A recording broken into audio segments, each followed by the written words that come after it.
Hello everyone. So guys, अगर तुम कोटा में जाकर कोचिंग करने का सोच रहे हो तो यार ये वीडियो तुम जरूर देखो, क्योंकि इस वीडियो में तुमको मैं कुछ ऐसे पॉइंट्स बताऊंगा जो तुम्हारी लाइफ के लिए बहुत ज़्यादा हेल्पफुल होंगे। तो यार चलो स्टार्ट कर लेते हैं।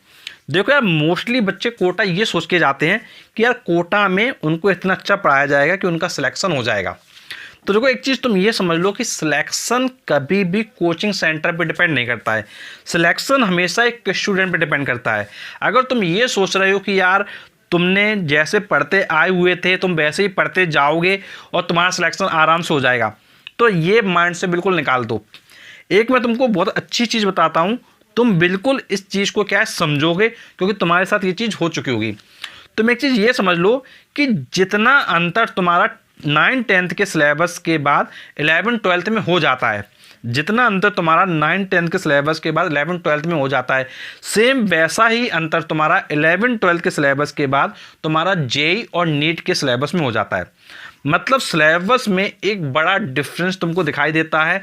जो टफनेस लेवल है वो कहीं ना कहीं एक स्टेप ऊपर जा चुका होता है।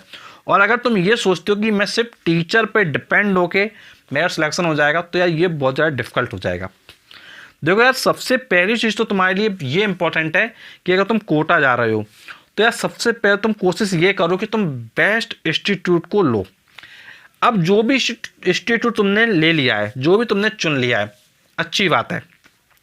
अब देखो, पूरी साल उस इंस्टीट्यूट पर 100% विश्वास करके अपनी प्रिपरेशन को आगे बढ़ाते रहो।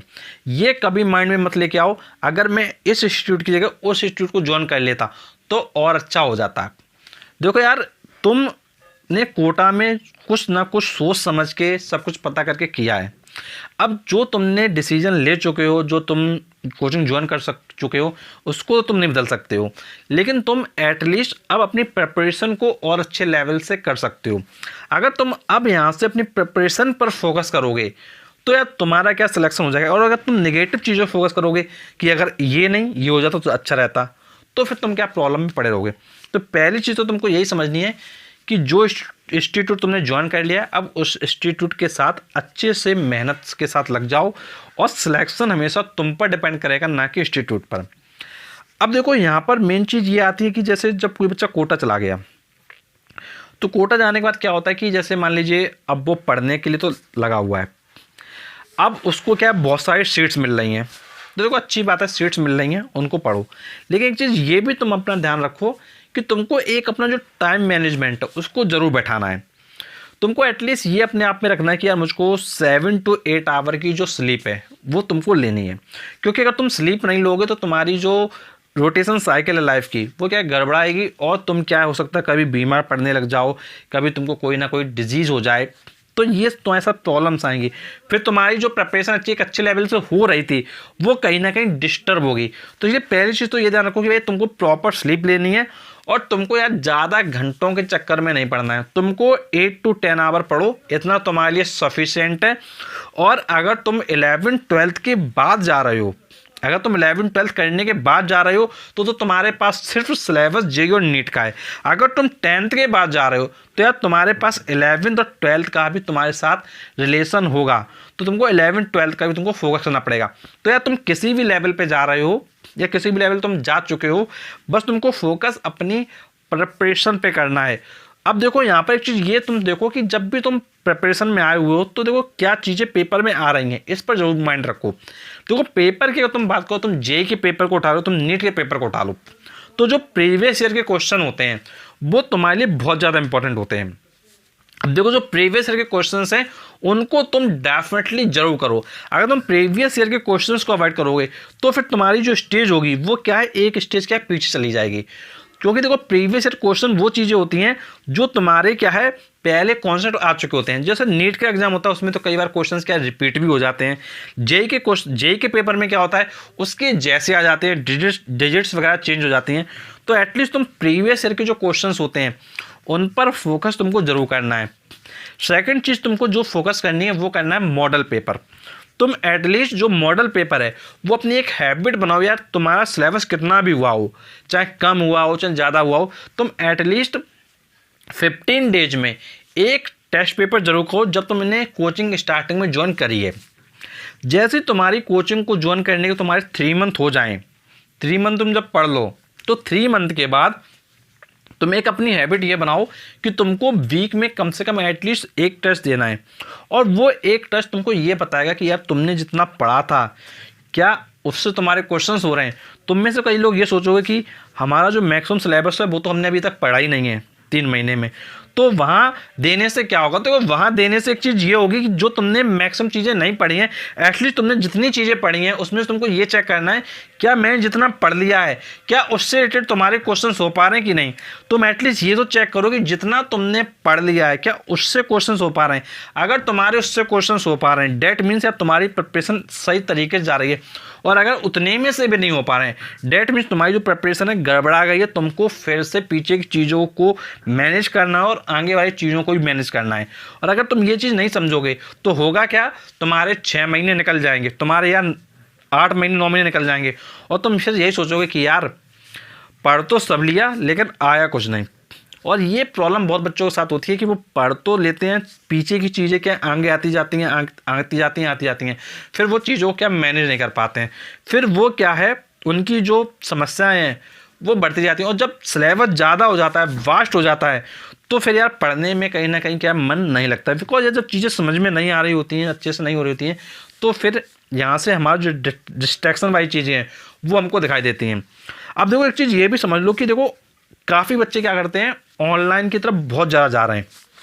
देखो ऑनलाइन में अगर तुमको जाना है, अगर तुमको ऑनलाइन में जाना है तो तुम पक्का जाओ, मैं तुमसे मना नहीं करूँगा, लेकिन उसकी एक टाइम लिमिट लगा दो।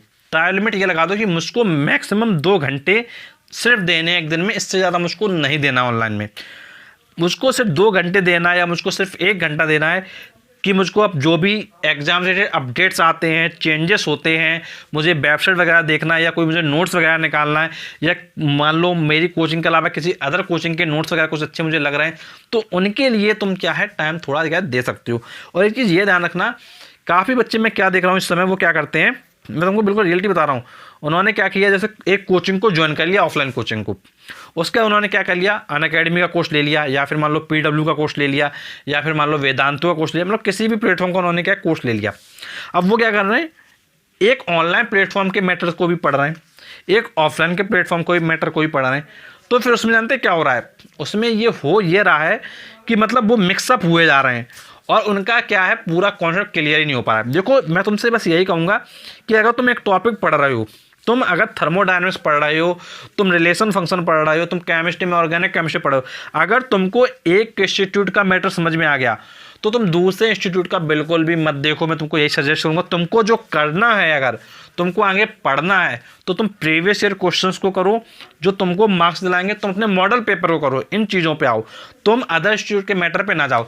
मैंने तो ऐसे ऐसे बच्चे देखे हुए, उन्होंने क्या कर रखा है, मैंने कानपुर में देखा, यार मैं कानपुर में पढ़ाता हूँ बच्चों को, तो मैंने क्या देखा है कि कुछ बच्चे क्या करते हैं, मैं तुमको बिल्कुल रियलिटी बता रहा हूँ, कुछ बच्चे क्या करते हैं कि उन्होंने क्या कर लिया, एक ऑफलाइन कोचिंग ज्वाइन कर लिए काकादेव में। अब उसके बाद उन्होंने क्या कर लिया, PW का कोर्स ले लिया, अनअकैडमी का भी ले लिया। कुछ बच्चे ऐसे हैं जिन्होंने क्या 3 कोर्स ले लिया, अनअकैडमी का भी ले लिया, बायजूस का भी ले लिया, PW का भी ले लिया, उसका ऑफलाइन ज्वाइन कर लिया, अब सबसे पढ़ रहे हैं। तो यार तुम खुद सोच के बताओ, एक बच्चा जो 3 ऑनलाइन प्लेटफॉर्म के कोर्स लेगा, उसके बाद क्या है ऑफलाइन कोचिंग भी पढ़ेगा और अपना क्या है जो 12th वगैरह का जो चीज़ें उनको रिवाइज करेगा, तो क्या उसका सिलेक्शन होगा? वो यार उन सिर्फ कोर्स को ही पढ़ पाएगा। देखो यार ऑनलाइन कंटेंट आज की डेट में इतना ज़्यादा है कि अगर तुम उसको नोट करने बैठो, तुम उसको कंज्यूम करने बैठो, तो तुम कंज्यूम नहीं कर पाओगे, लेकिन कंटेंट ख़त्म नहीं होगा। तो ये एक कहीं ना कहीं बहुत बड़ी रियलिटी है। तो तुमको अगर कोई चीज़ समझ में नहीं आती है, तुम सबसे पहले मैं तुमको यही सजेस्ट करूंगा, तुमने ऑफलाइन में फ़ीस इसलिए दी थी जिससे कि तुम अच्छे से पढ़ाई कर सको, तो ऑफलाइन में जो चीज़ समझ में तुमको नहीं आ रही, जो टॉपिक तुम्हारा क्लियर नहीं हो, उसको तुम ऑनलाइन में पढ़ो। तुम ये नहीं कि तुमने सब कुछ ऑनलाइन से ही पढ़ना स्टार्ट कर दिया। अगर तुम ऐसा करोगे तो तुम्हारे साथ क्या दिक्कतें रहेंगी।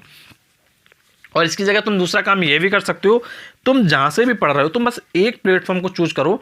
मतलब कहना मैं ये चाहता हूँ कि तुम एक टॉपिक, जो तुम अपने टॉपिक को कवर करो, तुमको प्लेटफॉर्म से कोई मतलब नहीं होना चाहिए, तुमको अपने चैप्टर से मतलब होना चाहिए। तुमको एक चैप्टर अगर तुमको पढ़ना है, तुम किसी भी एक प्लेटफॉर्म से पढ़ लो और उसको पढ़ने के बाद उसको क्या अच्छे से कर लो।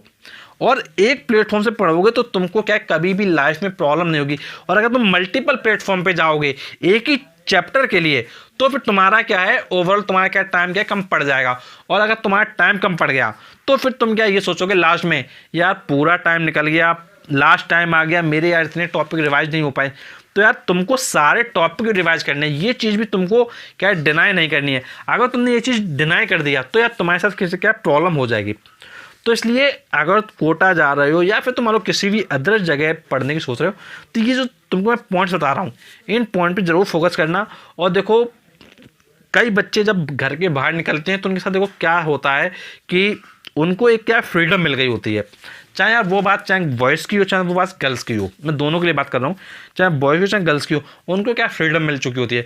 अब वो फ्रीडम देखो तुमको मिली हुई है तुम्हारे अपने टारगेट्स को, गोल को अचीव करने के लिए। तुम्हारे पेरेंट्स ने तुमको जो फ्रीडम दिया वो तुम्हारे टारगेट्स और गोल्स को अचीव करने के लिए, ना कि इसलिए तुमको फ्रीडम दिया है कि तुम बाहर जाके सिर्फ मौज मस्ती कर रहे हो, पार्टी कर रहे हो, तो अपना भैया बियर पी रहे हो, सिगरेट्स पी रहे हो। ऐसा बच्चे करते हैं, ये करते हैं, बिल्कुल रियलिटी है। चाहे बॉयज़ हो चाहे गर्ल्स हो, बॉयज़ भी ड्रिंक करते हैं, गर्ल्स भी ड्रिंक करती हैं, सिगरेट्स पीते हैं, ये सब करते हैं। तो ये सब चीज़ें करते हैं और इन चीज़ों से तुमको क्या है, दूर रहना है। क्योंकि अगर तुम इन सब चीज़ों के में पड़े तो फिर तुम्हारे साथ क्या प्रॉब्लम होने स्टार्ट हो जाएंगी। क्योंकि धीरे धीरे तुम्हारा जो माइंड है वो डाइवर्ट होना स्टार्ट हो जाएगा। कुछ बच्चे क्या करते हैं, ज़्यादा देर तक जगने के लिए अलग अलग तरह की जो मेडिसिन होते हैं उनको खाते हैं, और वो फिर उनके लिए क्या डिजीज़ का रूप ले लेते हैं। उनको मेंटल डिजीज़ क्या स्टार्ट हो जाती है, मेंटल डिसऑर्डर स्टार्ट हो जाते हैं, और उनको वो पता नहीं चलता है, वो धीरे धीरे क्या सिम्टम आना स्टार्ट होते हैं। तो यार देखो ये भी चीज़ें हैं, तो इन सब चीज़ों के तुमको नहीं पढ़ना। तुम यार एक चीज़ बेसिक चीज़ पे चलो, तुम यार एक बेसिक चीज़ पर चलो। वो चीज़ यार ये है कि जब तुमने अपनी प्राइमरी लेवल पे जो पढ़ाई करा था, तुमने क्लास 1 से 5th तक, 6 से 8 तक और तुम्हारा 9 से 12 तक, उसमें तुमने क्या किया था, उसमें तुमने एक नॉर्मल तरीके से पढ़ाई किया था। तो यार उसी तरीक़ों को तुम आगे चल के अपनाओ। तुम ये बिल्कुल मत सोचो कि मैं ज़्यादा घंटे पढ़ के ज़्यादा कर ले जाऊँगा। देखो अगर तुम कम घंटे भी पढ़ोगे और अच्छे तरीके से पढ़ोगे तो तुम क्या है, अपनी आप को क्या है आगे बढ़ा पाओगे। और अगर तुम सोगे ही नहीं, काफ़ी बच्चे क्या करते हैं सोते नहीं हैं, काफ़ी बच्चे क्या करते हैं कि यार सिर्फ 5 घंटे सो रहे हैं, सिर्फ 4 घंटे सो रहे हैं। तो यार अगर तुम ऐसा करोगे तो तुम्हारी बॉडी में जो रिएक्टिविटी होगी, तुम्हारी बॉडी जो एक्टिवनेस होगी तुम्हारी बॉडी की, वो क्या है कहीं ना कहीं कम हो जाएगी, और तुम कम समय में क्या है ज़्यादा काम नहीं कर पाओगे।